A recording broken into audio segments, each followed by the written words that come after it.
Gloria a Jesús. Bueno, vamos a 2 de Corintios, al capítulo 5.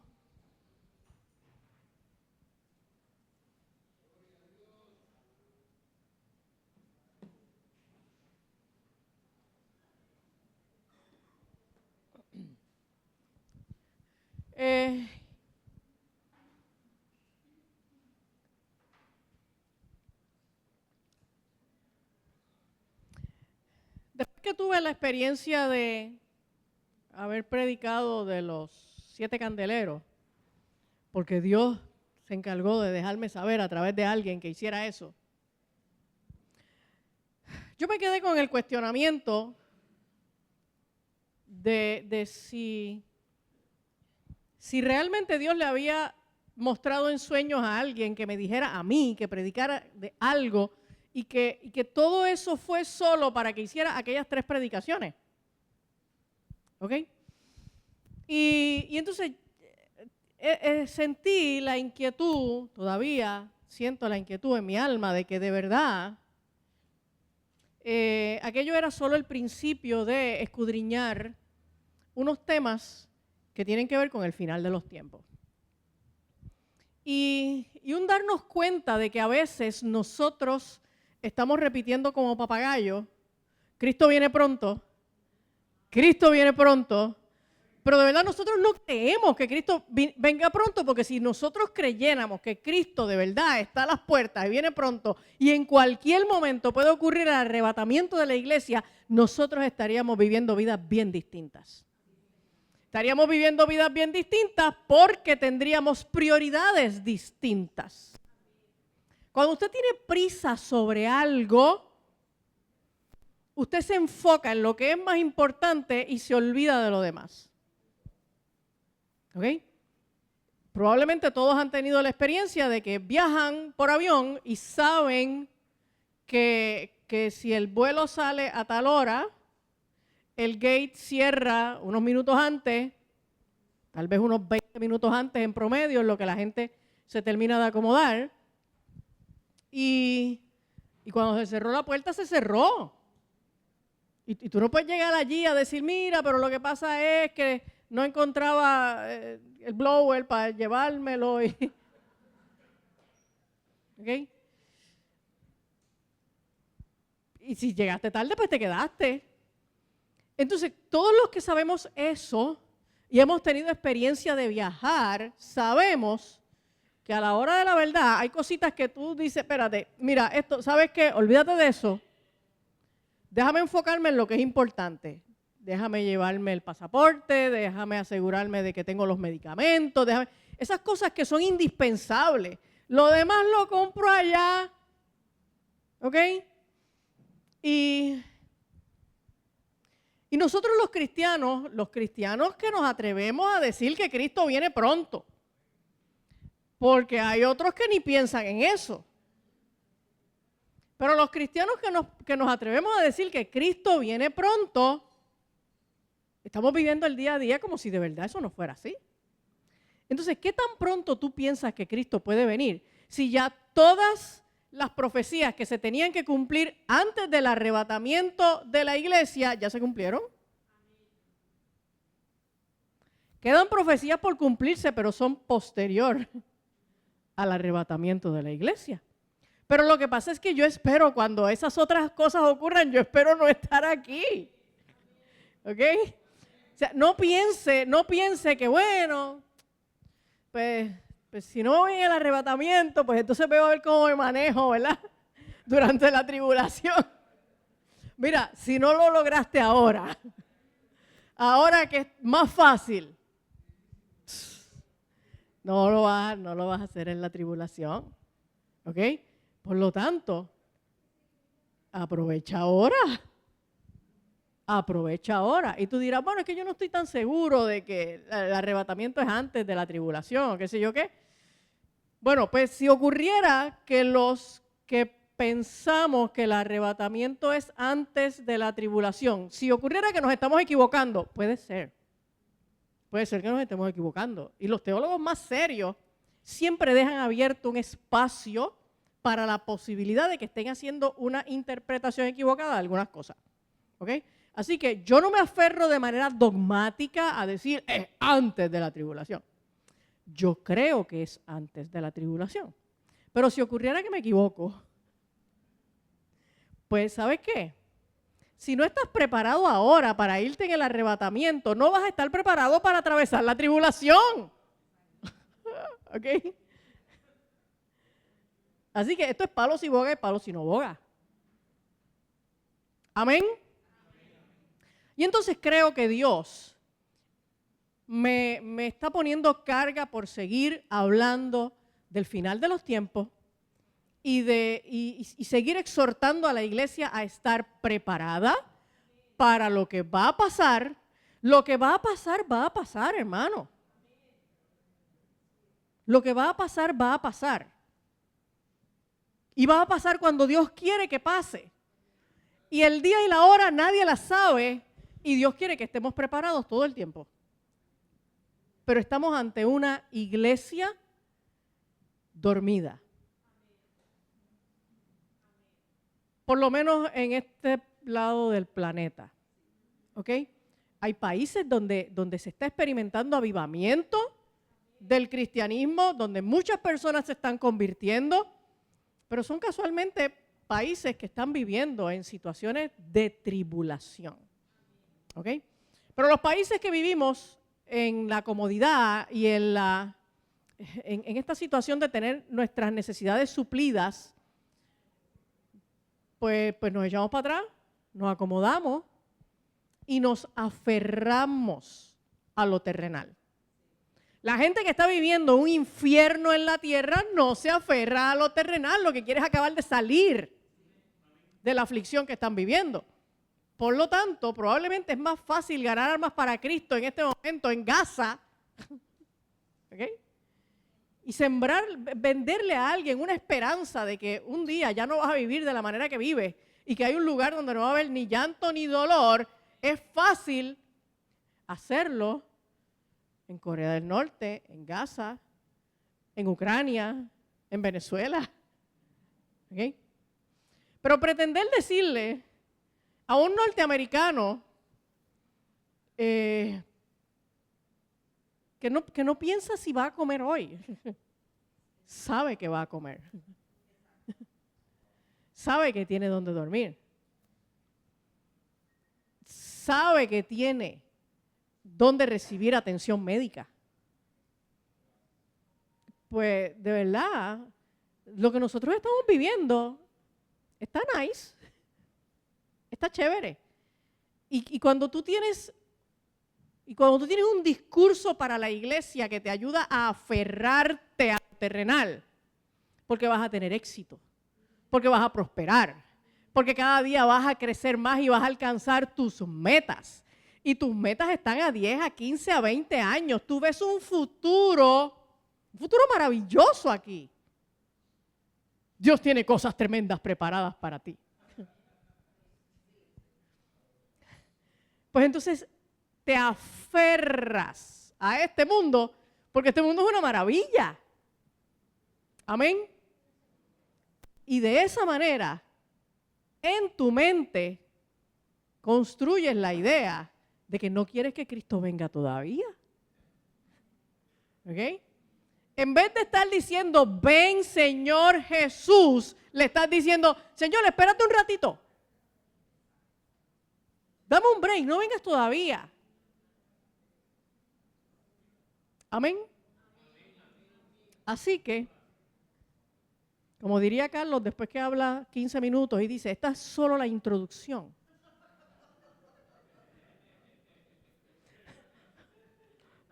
Vamos a 2 Corintios capítulo 5 y verso 10.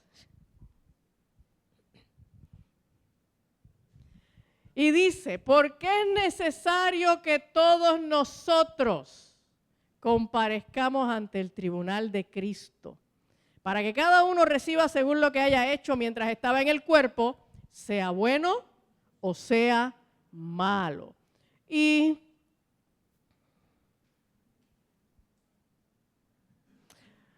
Muchos cristianos piensan que los creyentes y los que nos vayamos en el rapto o los que mueren salvos no van a atravesar por una experiencia de juicio delante de Dios, porque ya se ha adjudicado tu salvación, por lo tanto, no vas a enfrentar una experiencia de juicio delante de Dios. Sin embargo, el problema es que en la Biblia hay unos cuantos juicios que están ahí descritos. Una de las dificultades para uno poder entender eso que va a pasar en el final de los tiempos en términos del juicio de Dios, es que cuando la Biblia habla del juicio de Dios, está hablando de un concepto general que se refiere a diversos juicios.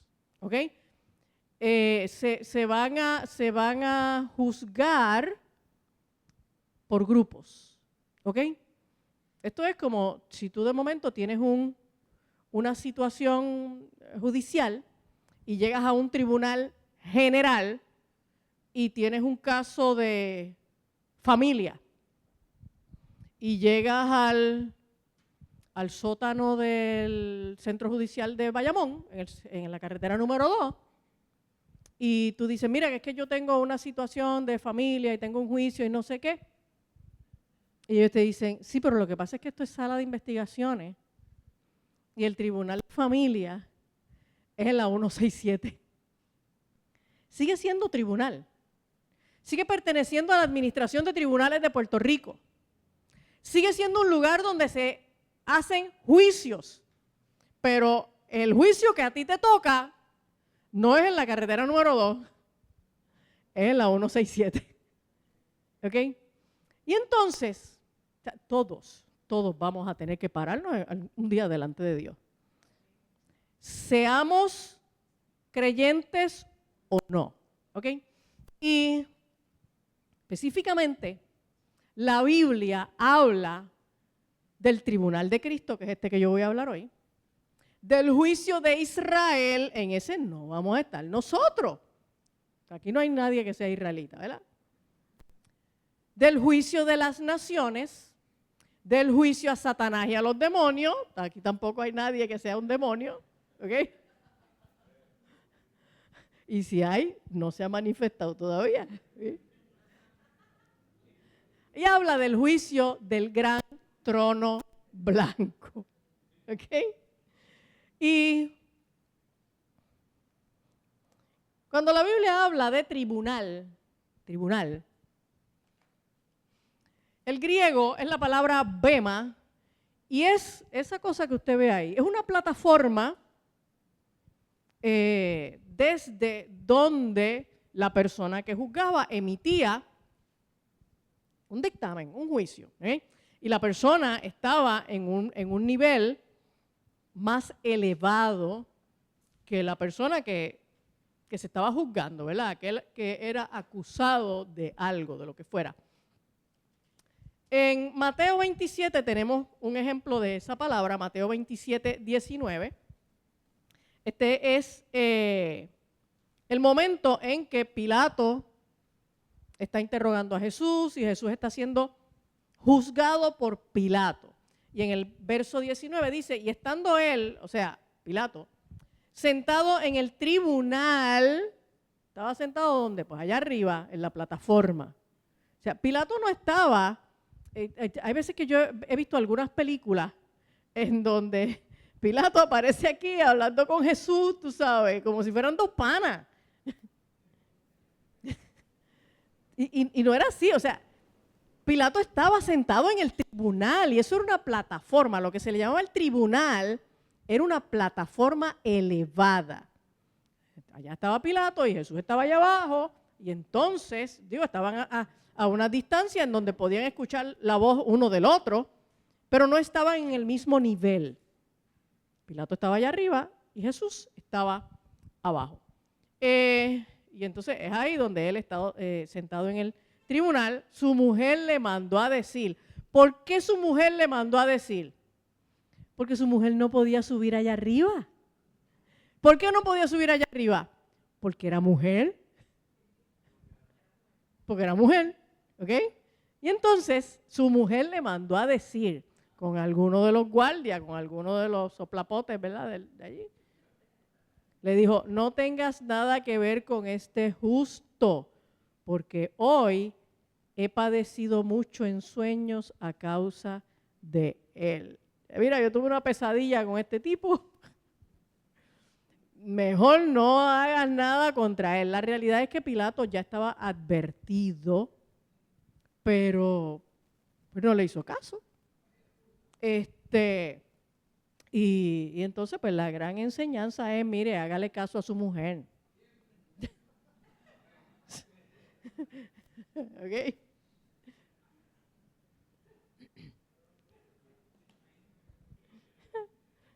Porque si no, después te va a decir, te lo dije. ¿Ok?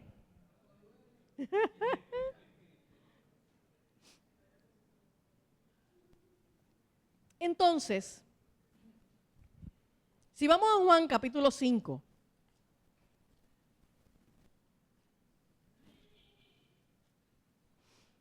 verso 22 y verso 27. Cristo mismo nos dice que Él es quien va a juzgar. En el verso 22 dice, porque el Padre a nadie juzga, sino que todo el juicio dio al Hijo. Y en el verso 27 dice, y también le dio autoridad, o sea, el Padre le dio autoridad de hacer juicio por cuanto es el Hijo del Hombre. Así que lo primero que tenemos que tener claro es que es Cristo el que va a juzgar. Y si vamos a Romanos 14,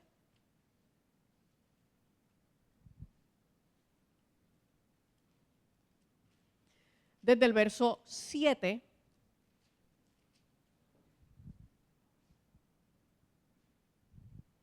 hasta el verso 12 dice,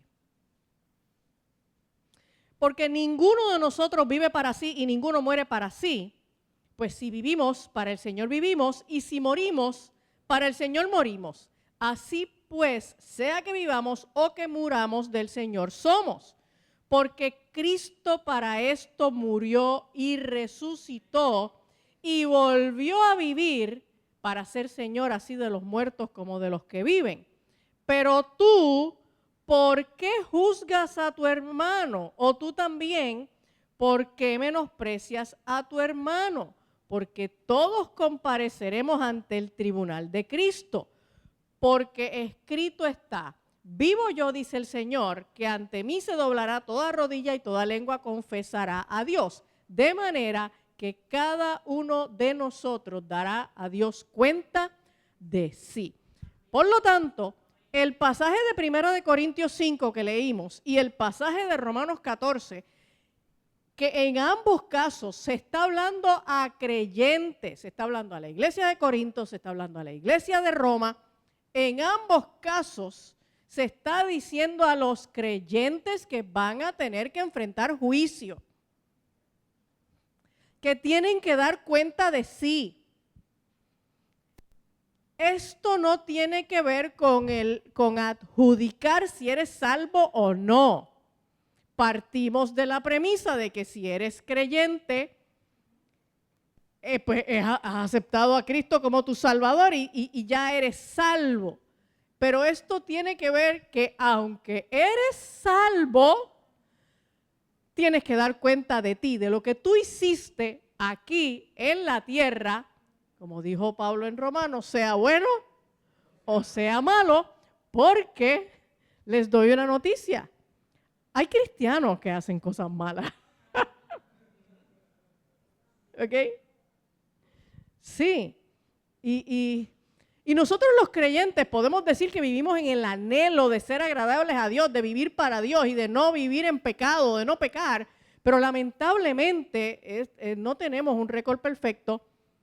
Estamos en este cuerpo, cometemos pecados, cometemos errores y a veces, como decía Pablo, también en Romanos en el capítulo 7, a veces no hacemos el bien que queremos, sino el mal que no queremos, eso hacemos. ¿Ok? Hay veces que sabemos hacer el bien y no lo hacemos. Y hay veces que sabemos que algo es malo y no debemos hacerlo, pero como quiera lo hacemos. Amén. Y en estas circunstancias realmente se le está hablando al creyente. No se le está hablando al inconverso. Se le está hablando a aquel que conoce a Dios y se supone que vive para Dios. De hecho, el pasaje que acabamos de leer desde el verso 7 empieza a decir que estos son gente que viven para Dios. ¿Ok? O sea, ninguno de nosotros vive para sí. Empieza diciendo Pablo ahí. Ninguno muere para sí. Si vivimos para el Señor, vivimos. Si morimos, para el Señor morimos. Sea que vivamos, sea que muramos, somos del Señor. Esto era gente de Dios. Y esta gente de Dios, Pablo les está diciendo, ¿sabes qué? Todos compareceremos ante el tribunal de Cristo. Amén. Y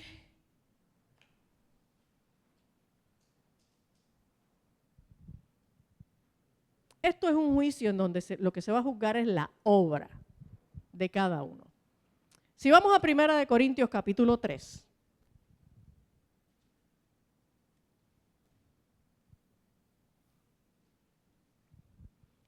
Desde el verso 11 hasta el verso 15.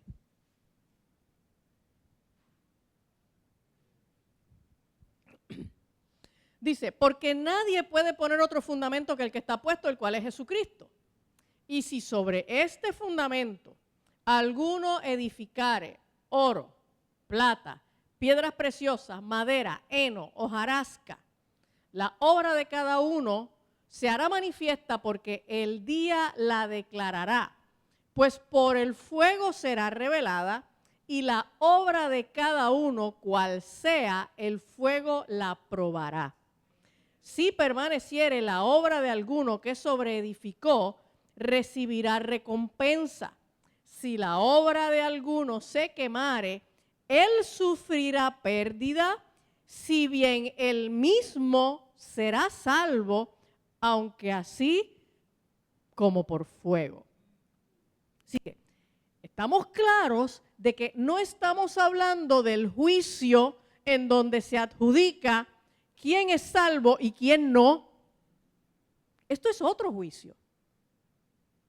Esto es otro proceso en donde igualmente se le da cuenta a Dios, pero no tiene que ver con la salvación. ¿Ok? Y entonces, fíjese que él establece, recuerde que está hablando a la iglesia, esto es Pablo hablando a una iglesia carnal, donde hay mucha gente carnal y que estaban haciendo un montón de cosas que no se suponía que hicieran, y por eso Pablo les escribe para corregir las cosas que se estaban haciendo mal dentro de esta iglesia. Y Pablo establece, el fundamento es Cristo, o sea, la cosa empieza de Cristo para adelante. Amén. Y nadie puede poner otro fundamento que no sea ese. Ahora, sobre el fundamento de Cristo, de aceptar a Cristo como Salvador y como Señor, de vivir para Él, sobre ese primer escalón, entonces nosotros empezamos a edificar otras cosas. ¿Por qué? Porque nosotros vivimos en este mundo, aquí nosotros estamos llamados a hacer unas cosas. Aquí nosotros estamos llamados a vivir para Dios. Entonces, ¿qué significa vivir para Dios en el día a día? De manera concreta, de manera específica, en acciones reales. Como estaba mencionando René ahora cuando estaba dirigiendo el devocional. O sea, ¿eso qué significa? Eso significa llegar a donde el teller del banco y ni siquiera mirarle la cara y hacer la transacción mientras estás mirando tu celular y seguir andando. O eso significa reconocer en ese momento una oportunidad para por lo menos sonreírle a alguien y decirle, Cristo te ama. Por lo menos decirle, Dios te bendiga.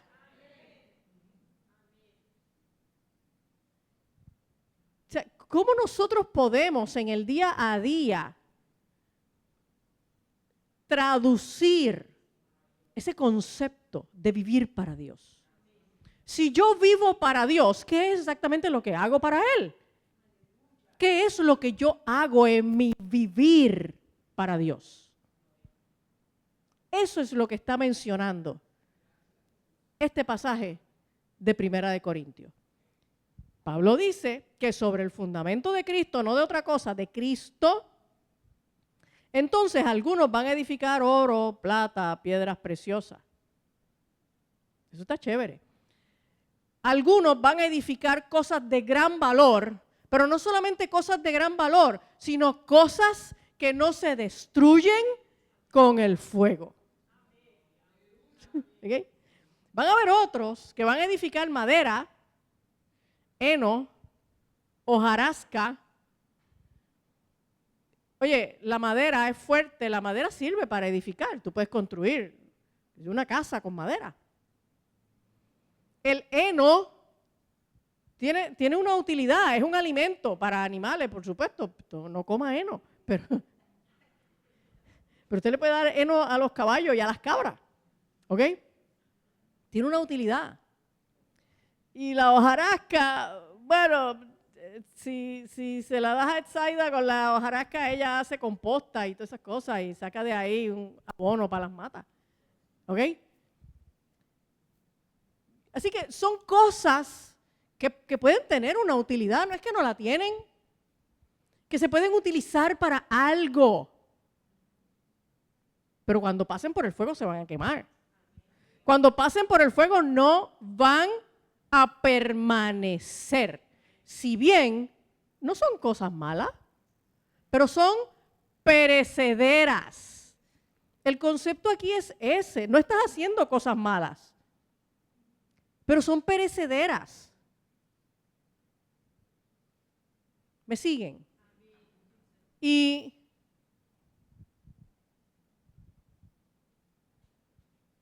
a veces yo miro este montón de congresos que se celebran en las iglesias. Ahora las iglesias viven para celebrar congresos.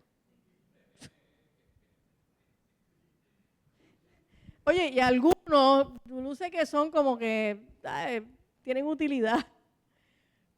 Pero hay otros que yo digo, pero ¿y qué barbaridad es esta? ¿Ok? Y entonces a veces yo veo que la iglesia está edificando heno, hojarasca, madera.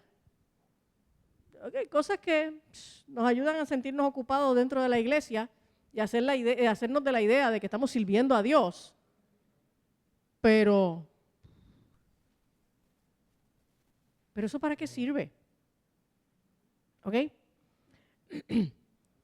Hace algunos años vino una persona aquí a la iglesia, se congregó por algún tiempo, entonces me dijo que quería hacer algo para Dios y que quería hacer algo para la iglesia.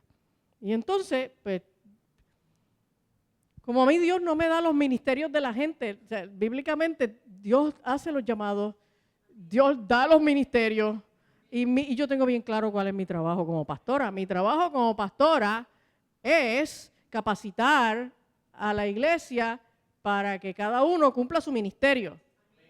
¿Ok? Pero Dios no anda revelándome ministerios para yo decirle a la gente, mira, Dios me reveló que tú vas a hacer esto y Dios me reveló que tú vas a hacer esto otro. Y Dios me reveló este ministerio y yo necesito gente que lo trabaje. Así que vente tú. Chacho, así es fácil. ¿Ok? Pues entonces, pues yo, si alguien me dice a mí que tiene una inquietud de hacer algo para Dios, pues yo le pregunto, ¿y qué es lo que quieres hacer? ¿Qué es lo que quieres hacer? Porque se supone que sea el Espíritu Santo el que esté poniendo en tu corazón. ¿Okay? Entonces, ella me dijo algo que, de esas veces que yo uso toda mi disciplina personal para no reaccionar, ¿verdad? Con mi lenguaje no verbal. Porque ella me dijo que ella pues le gustaban hacer arreglos florales y ella lo que quería era hacer arreglos florales con flores frescas para adornar el área del altar, me lo dijo, esa fue la palabra que usó, porque nosotros pues no tenemos decoración en el altar.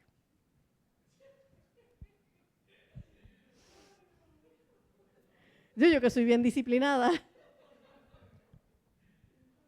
yo le dije, ok, mira, vamos a hacer algo, podemos hablar de eso ahorita, pero me cogí así como que a final de culto. Yo dije, podemos hablar de eso luego. Y entonces, obviamente luego le dediqué el tiempo y le dije, mira, de verdad, la iglesia no tiene altares. Le expliqué el concepto bíblico. La iglesia no tiene altares. Nosotros aquí al frente tenemos lo que estrictamente necesitamos para hacer lo que se hace aquí. ¿Qué es lo que se hace aquí? Desde aquí se dirige un devocional y desde aquí se predica. Y pues lo que necesitamos es un sitio donde poner el material que vamos a usar, y necesitamos algo para amplificar la voz para que todo el mundo escuche, y lo otro que se necesitan son los instrumentos y los chunches y las cablerías que usan los músicos, y más nada. Y pues por demás está decirles que ya se fue.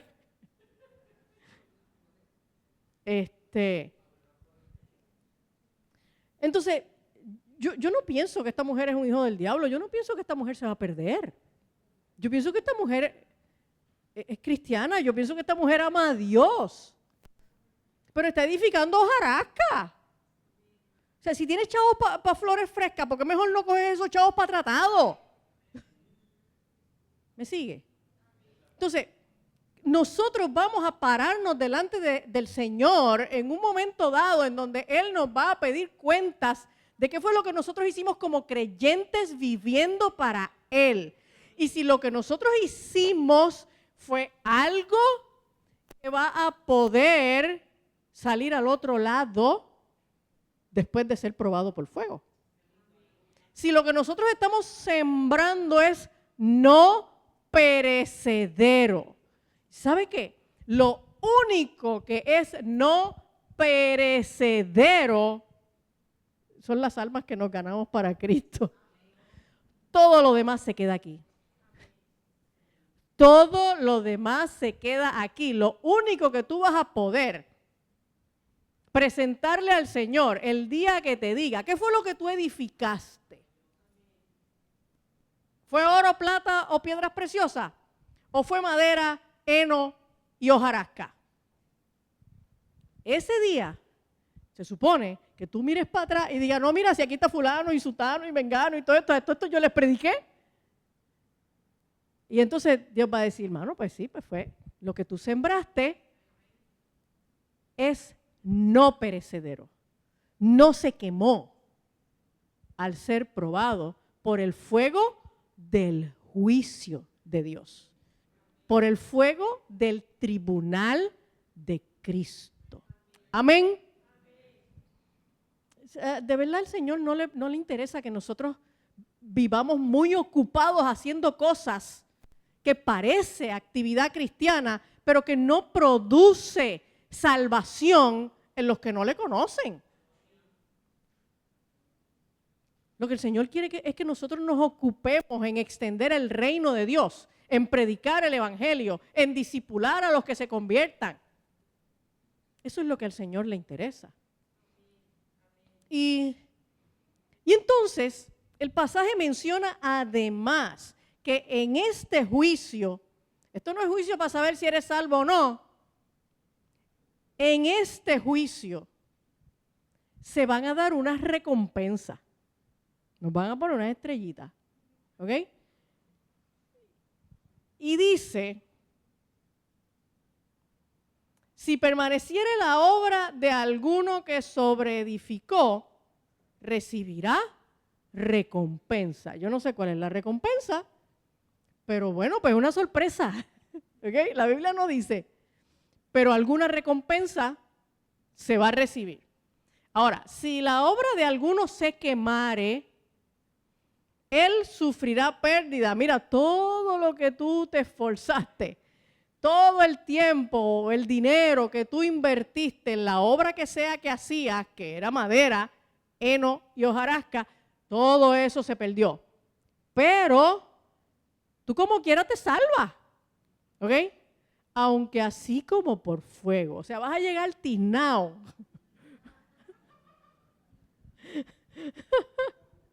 Con peste a humo. Pero vas a llegar, ¿ok? La pregunta es si la peste a humo va a durar por la eternidad. Esa parte yo no la sé, ¿ok? Ok. El fuego, en este juicio, lo que va a manifestar es la naturaleza de la obra que tú estás haciendo aquí para Dios. ¿Ok? Y las buenas obras obtienen recompensa, las malas obras se queman, pero el creyente no se pierde. ¿Ok? Y si el creyente no se va a perder por haber hecho madera, hojarasca y heno, pues entonces, ¿para qué tenemos que esforzarnos en hacer obras que sean oro, plata y piedras preciosas? Esa pregunta es válida. Si puedo hacer cualquier bobada y como quiera no me pierdo, pues ¿para qué voy a estar? O sea, ¿para qué voy a dejar Puerto Rico para irme de misionero a, qué sé yo, al Medio Oriente? ¿Ok?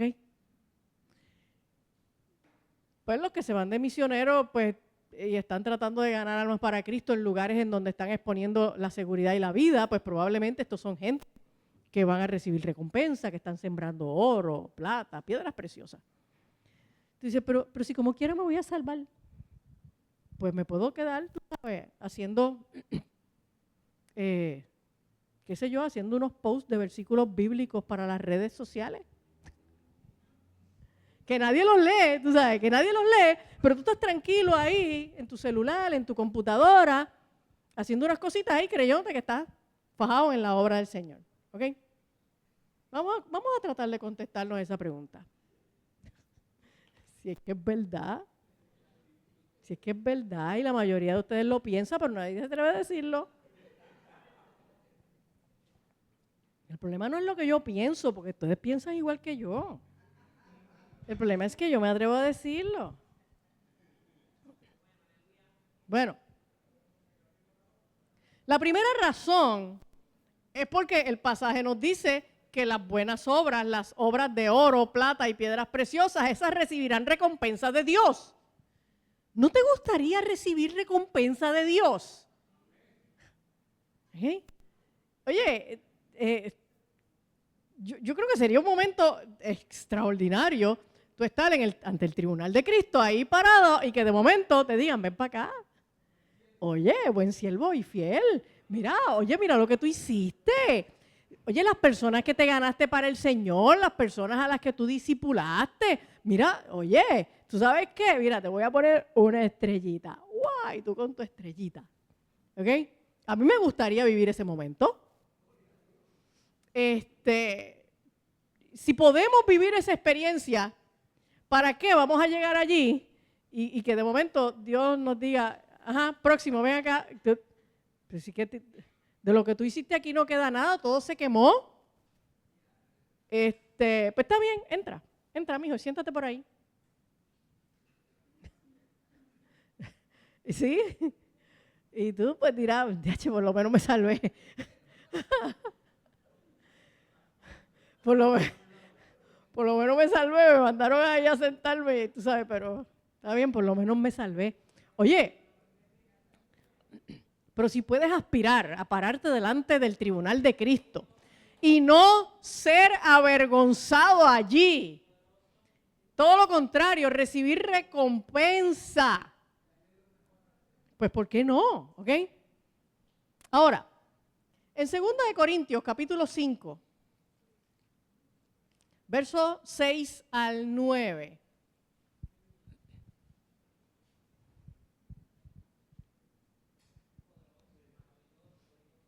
Dice, así que vivimos confiados siempre y sabiendo que entre tanto que estamos en el cuerpo estamos ausentes del Señor, obviamente, estamos aquí en el cuerpo, porque por fe andamos, no por vista, pero confiamos. Y más quisiéramos estar ausentes del cuerpo y presentes del Señor. O sea, él dice, yo quisiera más que nada estar con el Señor y no aquí.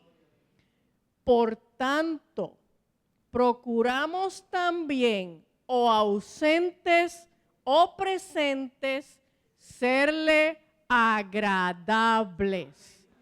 Entonces, Al Señor no le resulta agradable un cristiano que no está viviendo para alcanzar almas para Cristo. ¿Lo entendieron de esa manera o se lo digo de otra forma? Pues te salvaste, qué bueno, ya eres salvo, aceptaste a Jesucristo como tu Salvador. La misericordia, la gracia de Dios te salva. Pero hasta ahí te vas a quedar. Pero no vas a compartir tu salvación con otros. Pero no vas a asumir la comisión que el Señor te dio. Porque entonces si no asumes la comisión, no vas a hacerle agradable. ¿Ok?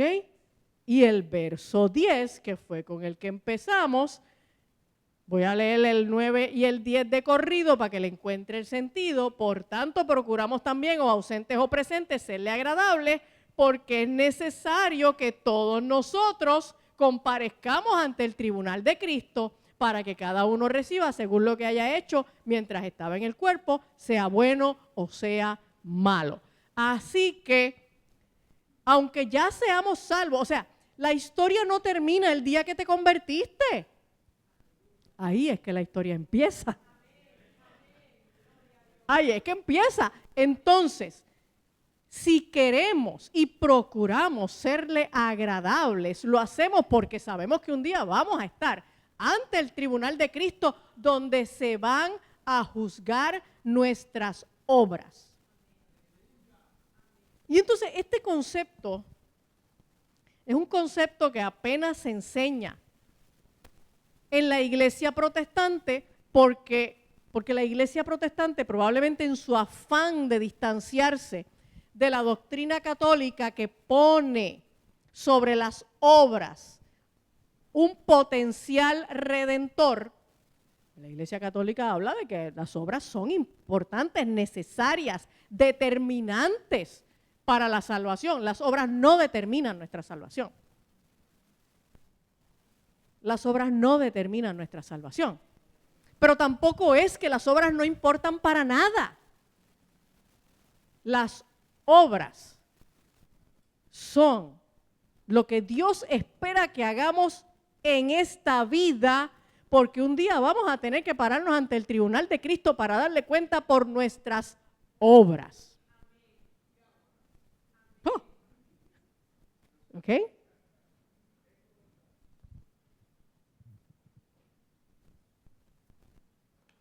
En Efesios 2,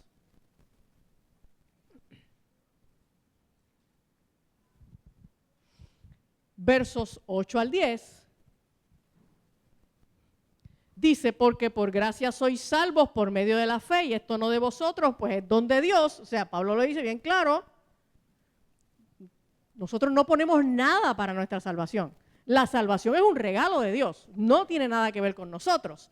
No por obras, la salvación, no por obras para que nadie se gloríe, porque somos hechura suya, creados en Cristo Jesús para buenas obras. ¿Ok? O sea que una vez que entonces nosotros somos creados, nuevas criaturas, por medio de Jesucristo, del sacrificio de Jesucristo, entonces nosotros estamos hechos para buenas obras, las cuales Dios preparó de antemano para que anduviésemos en ellas. Nosotros como cristianos no tenemos otra opción más que andar en buenas obras. Amén. Y en Primera de Juan, capítulo 2 y verso 28,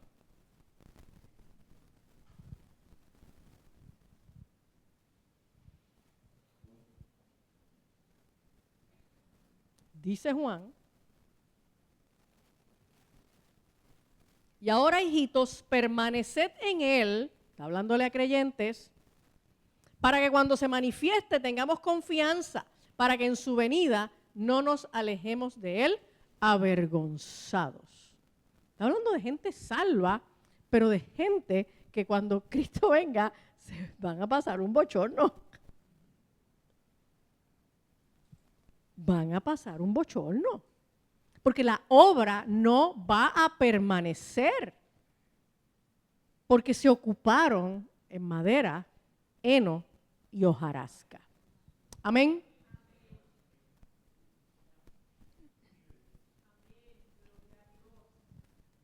Y en 1 Corintios, vuelvo a 1 Corintios, en el capítulo 4, verso 5.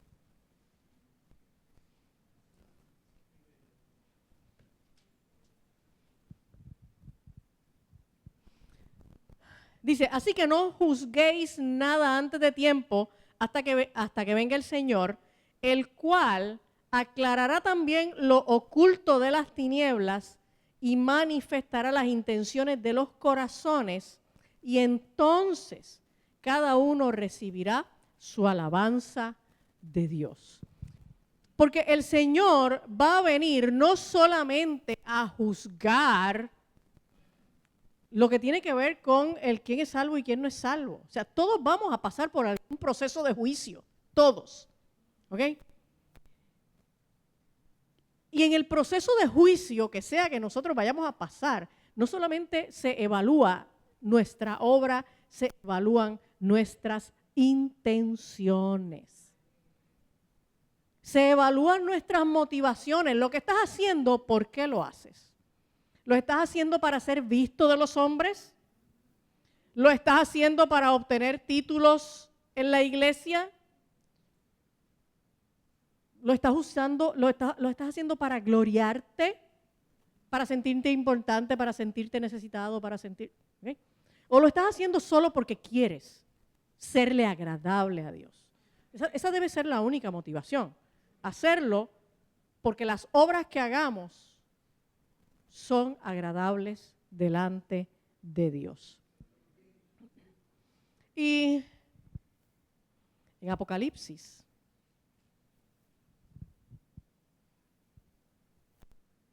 en el capítulo 19, hay una escena, en Apocalipsis se describen unas escenas que tienen una majestuosidad que es una cosa que pone los pelos de punta y que mi creatividad, y mire que yo soy bien creativa haciéndome novelitas en la cabeza, pero mi creatividad no me llega hasta donde lo que yo creo que allí esté ocurriendo. Y esta es una de esas escenas.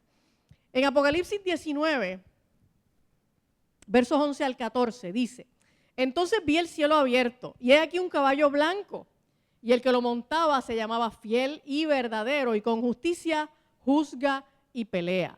Sus ojos eran como llama de fuego, y había en su cabeza muchas diademas, y tenía un nombre escrito que ninguno conocía sino él mismo. Estaba vestido de una ropa teñida en sangre, y su nombre es el Verbo de Dios. Así que ya, con todo ese montón de descripciones, pues a que no adivinan quién es. A que no adivinan quién es. ¿Okay? ¿De qué color era el caballo blanco de Napoleón? ¿Okay? Pero mire lo que dice el verso 14. Y los ejércitos celestiales, vestidos de lino finísimo, blanco y limpio, le seguían en caballos blancos. ¿Quién era ese ejército celestial? No eran los ángeles. Son los que fueron lavados por la sangre del Cordero, que visten de lino finísimo, blanco y limpio. No, bueno, a lo mejor no está tierna, pero apesta a humo. ¿Okay?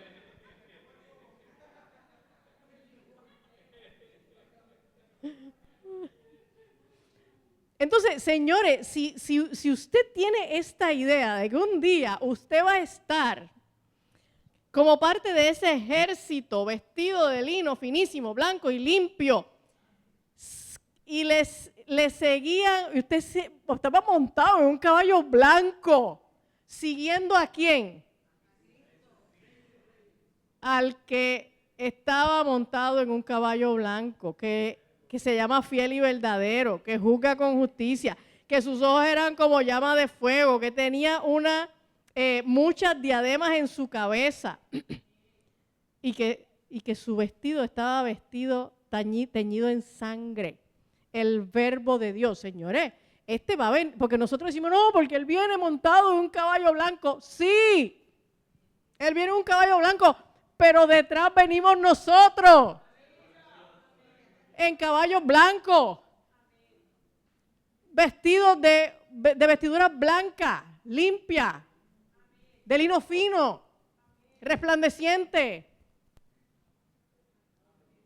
¿Usted sueña con ese momento? ¿Usted piensa en ese momento? O sea, nosotros debemos pensar en ese momento, señores, y ese momento puede estar mucho más cerca de lo que nosotros nos imaginamos. O sea, ¿con cuánta intención tú vives para Dios? ¿Cuánto te apasiona poder vivir estas cosas gloriosas que describe la Biblia? ¿O solo es como, sí, Cristo viene pronto? Aleluya. ¿Ok?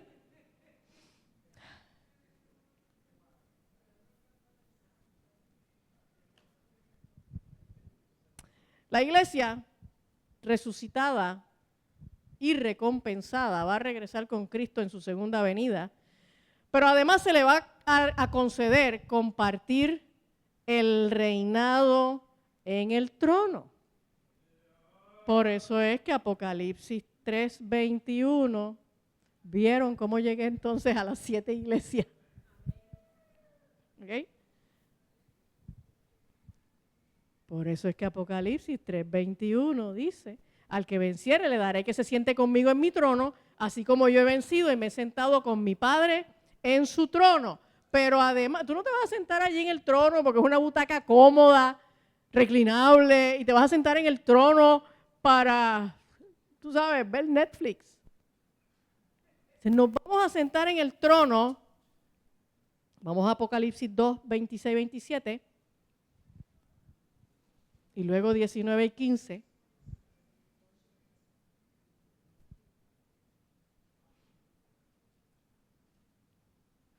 Apocalipsis 2, 26, 27 dice, al que venciere y guardare mis obras hasta el fin. ¿Guardaré qué? Mis obras hasta el fin. Yo le daré autoridad sobre las naciones y las regirá con vara de hierro y serán quebradas como vaso de alfarero, pero como yo también le he recibido de mi Padre. Así que el que venciere se sentará en el trono con él, pero se sentará ¿para qué? Para regir, para tener autoridad, para gobernar sobre las naciones.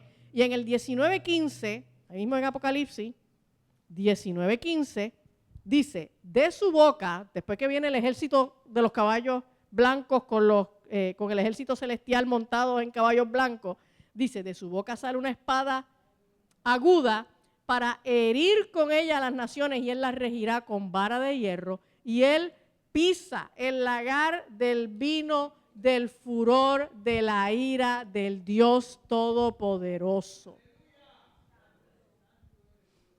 Del lagar de la ira del Dios Todopoderoso podemos hablar otro día. La descripción es aterradora. Voy a terminar con Tito 2.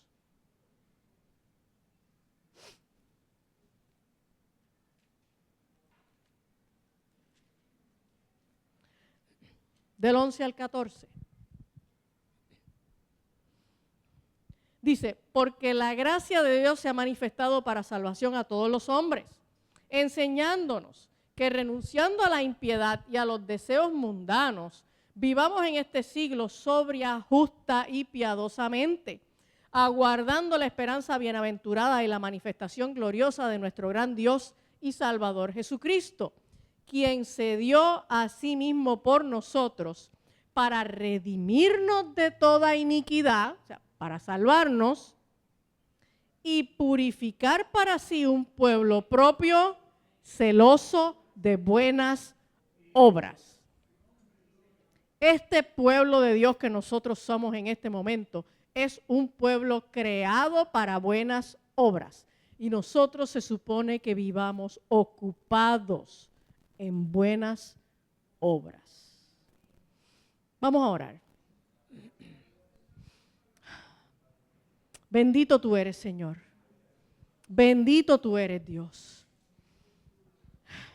Señor, hemos escuchado tu palabra y hemos entendido que el mismo Dios que nos salva, que nos redime de nuestros pecados y que garantiza nuestra salvación por medio de su sangre y la morada del Espíritu en nosotros, es el mismo que nos ha creado como nuevas criaturas para que vivamos en buenas obras, para que caminemos en esas obras que tú preparaste para nosotros de antemano, para que vivamos haciendo obras que no perezcan ante el fuego del juicio, que podamos edificar oro, plata, piedras preciosas, obra que no perece.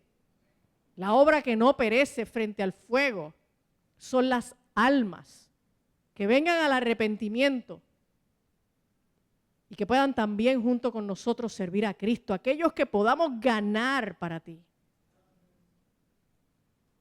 Señor, permite que nosotros podamos entender cada día, en cada cosa que hagamos, en cada lugar que vayamos, ¿dónde está esa obra que nosotros podemos hacer para llevarle tu palabra a alguien?